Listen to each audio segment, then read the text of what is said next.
Hello and thanks for watching. Today we're going to be reviewing how to use a microscope to look at our soil samples.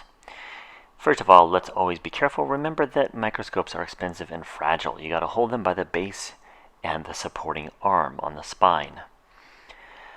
You're asked to find the magnification, which comes from multiplying two factors. First is the eyepiece, that has a 10 times magnification lens. The objective lens, which is shown right here, is multiplied and you get a total magnification. Include that in your results. You're going to be looking at some samples of soil. Always keep a millimeter ruler in your images so you can describe the range of sizes of the particles you're seeing.